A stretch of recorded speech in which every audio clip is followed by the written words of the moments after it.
आज की कहानी है आखिरी फैसला। आज खाना तुम बना लो, मेरे सिर में बहुत दर्द है। बहू सुप्रिया ने जैसे ही इतना कहा, उसकी ननद नीरू ने हाथ में पकड़ी हुई पानी की बोतल मेज पर जोर से रख दी और तमतमाकर बोली, क्यों बनाऊं मैं खाना? क्या मैं इस घर की रसोईया हूँ? सुबह से अपने कमरे में आराम कर रही थी और अब खाना बनाने का समय आया तो सिर दर्द याद आ गया। सुप्रिया भी चुप रहने वालों में से नहीं थी। उसने तुरंत जवाब दिया, आराम कर रही थी या पूरे घर के कपड़े धो रही थी? आंगन साफ कर रही थी, बाबूजी की दवा दे रही थी? ये भी बता दो। रसोई का काम सिर्फ मेरा ही नहीं है। नीरू गुस्से में सीधे रसोई में गई, गैस का रेगुलेटर बंद किया और बोली, आज देखती हूँ बिना मेरे ये चूल्हा कैसे चलता है। जिसे खाना खाना है खुद बनाए। उसकी आवाज पूरे घर में गूंज गई। हर रोज मुझे ही क्यों सुनाया जाता है कि घर का काम सीखो, रसोई संभालो? जब तुम्हें सब आता है तो आज भी तुम ही बना लो। इतने में सास प्रभा जी कमरे से बाहर निकली। उन्होंने आते ही पूछा, सुबह सुबह फिर क्या शुरू हो गया?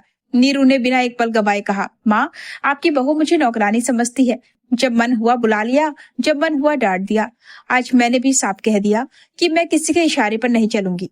सुप्रिया ने तुरंत जवाब दिया, मैंने सिर्फ इतना कहा था कि आज तबीयत ठीक नहीं है, खाना तुम बना लो। इसमें कौन सी बेइज्जती हो गई? प्रभा जी ने सुप्रिया की तरफ देखा और बोली, सिर में दर्द था तो सुबह ही बता देती, इतनी बात बढ़ाने की क्या जरूरत थी? सुप्रिया की आंखों में आंसू आ गए। माँ जी, मैंने तो प्यार से कहा था, लेकिन इन्होंने गैस ही बंद कर दी। अब घर के सब लोग भूखे रहेंगे तो क्या मेरी गलती है? तभी नीरू बीच में बोल पड़ी, हाँ, आज कोई खाना नहीं बनेगा। रोज मुझे सुनना पड़ता है कि लड़की होकर रसोई संभालना नहीं आता। आज सबको पता चल जाएगा कि मेरे बिना घर चलता है या नहीं। कुछ भी हो जाए, मैं खाना नहीं बनाऊंगी। शोर सुनकर बड़ा बेटा मनोहर और छोटा बेटा अमित भी बाहर आ गए। दोनों ने एक दूसरे का चेहरा देखा, लेकिन कोई कुछ बोला नहीं। दोनों को समझ ही नहीं आ रहा था कि इतनी सुबह सुबह हुआ क्या। बाबूजी अखबार मोड़कर उठे और गुस्से में बोले, सुबह के 8 बज गए, अभी तक चाय तक नहीं बनी। आखिर घर में चल क्या रहा है? घर है या अखाड़ा बन गया है? नीरू ने पलटकर कहा, बाबूजी, अखाड़ा मैंने नहीं बनाया। हर रोज ताने सुन सुनकर आज बस जवाब दिया है। सुप्रिया ने पहली बार ऊंची आवाज में कहा, अगर मैं सुबह से रात तक काम करूं तो वो मेरा फर्ज है, और एक दिन मदद मांग लूं तो मेरा घमंड हो गया। आज सबके सामने सच बोलो नीरू, पिछले 6 महीनों में तुमने पूरे परिवार के लिए कितनी बार खाना बनाया है? बिना कहे कितनी बार मेरी मदद की है? ये सुनते ही घर में सन्नाटा छा गया। नीरू कुछ पल चुप रही, फिर बोली, मैं हिसाब देने नहीं बैठी हूँ। घर की बहू तुम हो, तुम बनाओ, ये तुम्हारा काम है। बाबूजी ने गहरी सांस ली और सख्त आवाज में कहा, ठीक है, आज बात यहाँ तक पहुंच गई है तो आज शाम कोई अपने कमरे में नहीं जाएगा। पूरा परिवार एक साथ बैठेगा। आज फैसला होगा। आज रसोई का नहीं, इस घर के तौर तरीकों का फैसला होगा। उसके बाद रोज रोज का झगड़ा हमेशा के लिए खत्म किया जाएगा। शाम होते होते पूरे घर का माहौल इतना भारी हो चुका था कि किसी ने दोपहर का खाना भी नहीं खाया। बाबूजी ने आंगन में चारपाइयां डलवा दी और साफ शब्दों में कहा, आज कोई किसी के बीच में बात नहीं काटेगा। पहले एक बोलेगा, फिर दूसरा बोलेगा। रोज का झगड़ा आज यही इसी वक्त खत्म होना चाहिए। सबसे पहले सुप्रिया बोली, मैंने कभी नहीं कहा कि रसोई सिर्फ मेरी है, लेकिन सुबह 5 बजे उठकर चाय, नाश्ता, टिफिन, दोपहर का खाना, बर्तन, सब्जी, दवा सब अकेले करते करते थक जाती हूँ। इंसान हूँ, कोई मशीन नहीं। आज सिर्फ मदद ही तो मांगी थी। नीरू ने तुरंत जवाब देना चाहा, लेकिन बाबूजी ने हाथ उठाकर रोक दिया। पहले पूरी बात सुनो। सुप्रिया ने आगे कहा, अगर मैं बीमार पड़ जाऊं तो क्या घर का चूल्हा बंद हो जाना चाहिए? घर एक इंसान से नहीं चलता, सबके सहयोग से चलता है। अब बाबूजी ने नीरू की तरफ देखा। नीरू की आवाज अब पहले जितनी तेज नहीं थी। उसने कहा, मुझे भी बुरा लगता है जब हर बात पर यही सुनने को मिलता है कि रसोई संभालो, काम सीखो, ये आगे काम देगा। कभी किसी ने ये नहीं पूछा कि मैं क्या करना चाहती हूँ। आज गुस्से में मैंने गैस बंद कर दी तो क्या बुरा किया? लेकिन बात सिर्फ गैस की नहीं थी। सुप्रिया भावुक होकर बोली, मैंने कब कहा तुमसे कि रसोई संभालो, काम सीखो, आगे काम देगा? आंगन में कुछ पल के लिए खामोशी छा गई। प्रभा जी ने पहली बार धीमी आवाज में कहा, शायद गलती हमसे भी हुई। हमने काम बांटने की बजाय यह मान लिया कि बहू सब संभाल लेगी और बेटी अपने हिसाब से रहेगी। मनोहर ने भी अपनी बात रखी, अगर हम सब इसी तरह एक दूसरे का इंतजार करते रहे कि कौन पहले झुकेगा तो रोज यही होगा। लड़ाई कभी खत्म ही नहीं होगी। बाबूजी ने सबकी तरफ देखा और बोले, अभी फैसला नहीं होगा। पहले कल से 3 दिन तक हर कोई घर का काम करेगा। उसके बाद बैठकर देखेंगे कि किसे किस बात की शिकायत है। बात आरोपों से नहीं, अनुभव से साफ होगी। नीरू ने पहली बार सुप्रिया की तरफ देखा। दोनों ने कुछ नहीं कहा, लेकिन दोनों के चेहरे पर गुस्से से ज्यादा थकान दिखाई दे रही थी। किसी को अंदाजा भी नहीं था कि अगले 3 दिन पूरे घर की सोच बदलने वाली है। अगली सुबह बाबूजी ने किसी को आवाज नहीं लगाई, किसी को जगाया भी नहीं। उन्होंने सिर्फ दीवार पर एक कागज चिपका दिया। उसमें हर सदस्य के हिस्से का काम लिखा था। चाय अमित बनाएगा, सब्जी नीरू काटेगी, रोटी सुप्रिया बनाएगी, मनोहर बर्तन धोएगा, शाम का खाना सब मिलकर तैयार करेंगे। नीरू ने कागज देखते ही भौं चढ़ा ली। भैया बर्तन धोएंगे, ये भी कोई बात हुई? बाबूजी ने शांत स्वर में कहा। जिसे गलत लगे वो अपना काम किसी और से बदल सकता है, लेकिन फिर उसका काम भी खुद ही करना होगा। सुप्रिया बिना कुछ बोले आटा गूंदने लगी। उसने आज किसी से मदद नहीं मांगी। उधर मनोहर पहली बार सिंक के सामने खड़ा होकर बर्तन धोने लगा। 5 मिनट भी नहीं बीते थे कि उसके हाथ साबुन से फिसलने लगे। नीरू मुस्कुरा रही। भैया आसान नहीं है ना? मनोहर ने भी हंसने की कोशिश की, लेकिन उसके चेहरे पर थकान के 12 बज चुके थे। थोड़ी देर बाद बोला, सच कहूं तो रोज इतने बर्तन धोना थका देता है। दोपहर तक माहौल थोड़ा सामान्य लगने लगा था। तभी प्रभा जी ने सुप्रिया को आवाज लगाई, बहू जरा मेहमानों के लिए पकौड़े बना दो और चाय, तुम्हारी मौसी आ रही है। सुप्रिया ने घड़ी की तरफ देखा। माँ जी अभी तो सबके लिए खाना बनाकर उठी हूँ, थोड़ी देर बैठ जाऊं फिर बना देती हूँ।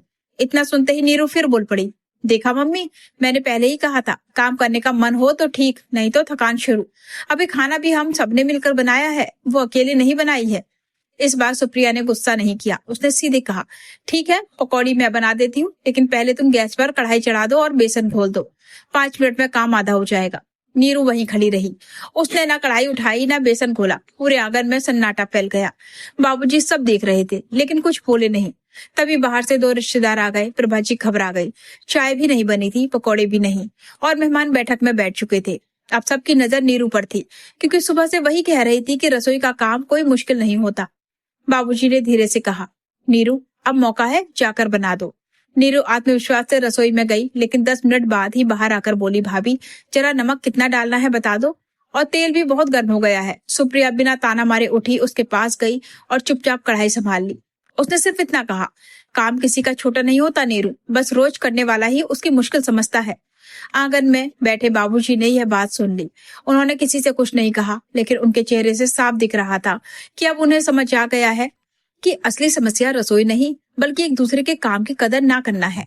फिर भी उन्होंने मन ही मन तय कर लिया कि अंतिम फैसला अभी बाकी है, और वो ऐसा होगा जिसके बाद घर में रोज रोज का झगड़ा दोबारा ना हो। उस रात बाबूजी ने पूरे घर को फिर से आंगन में बुलाया। इस बार किसी की आवाज ऊंची नहीं थी। सबको लग रहा था कि आज जो भी फैसला होगा वही आगे इस घर का नियम बनेगा, और वही नियम सबको मान्य होंगे। बाबूजी ने चारों तरफ देखा और बोले, इन 3 दिनों में मैंने सबको देखा है, किसी का काम आसान नहीं है और किसी का काम छोटा नहीं है। गलती सिर्फ एक की नहीं, पूरे घर की है। प्रभा जी ने सिर झुकाकर कहा, मुझसे भी गलती हुई। मैंने हमेशा यही सोचा कि बहू सब संभाल लेगी और बेटी अभी छोटी है। इसी वजह से दोनों के बीच दूरियां बढ़ती गईं। नीरू की आंखें भर आईं। उसने पहली बार सुप्रिया की तरफ देखकर कहा, भाभी उस दिन गुस्से में मैंने गैस बंद कर दी थी। मुझे लगा था कि आप मुझसे सिर्फ काम करवाना चाहती हैं, लेकिन जब खुद पूरा दिन रसोई में रही तब समझ आया कि सुबह से रात तक एक इंसान कितना थक जाता है। सुप्रिया ने भी बिना देर किए जवाब दिया, और मुझे भी ये समझ आया कि बात सिर्फ काम की नहीं थी। तुम्हें लगता था कि तुम्हारी बात कोई सुनता ही नहीं है।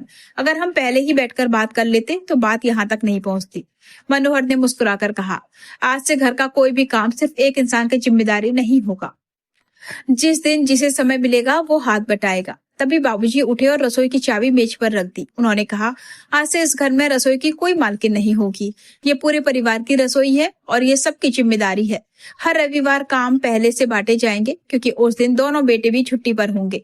कोई बीमार होगा तो दूसरा बिना कहे उसका काम करेगा, और अगर किसी ने फिर कभी गुस्से में गैस बंद की या खाना रोककर घर में लड़ाई करवाई तो 1 हफ्ते तक वही पूरे घर का खाना अकेले बनाएगा।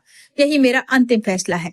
कुछ पल तक पूरा परिवार चुप रहा। फिर नीरू उठी, सुप्रिया के पास गई और धीमे से बोली, कल सुबह चाय मैं बनाऊंगी, लेकिन रोटी आप ही बेलना भाभी, अभी इतनी अच्छी नहीं बनती मुझसे। सुप्रिया हंस पड़ी, ठीक है, लेकिन इस बार अगर चीनी ज्यादा हो गई तो मैं ताना नहीं मारूंगी। इतने में पूरा आंगन हंसी से गूंज उठा।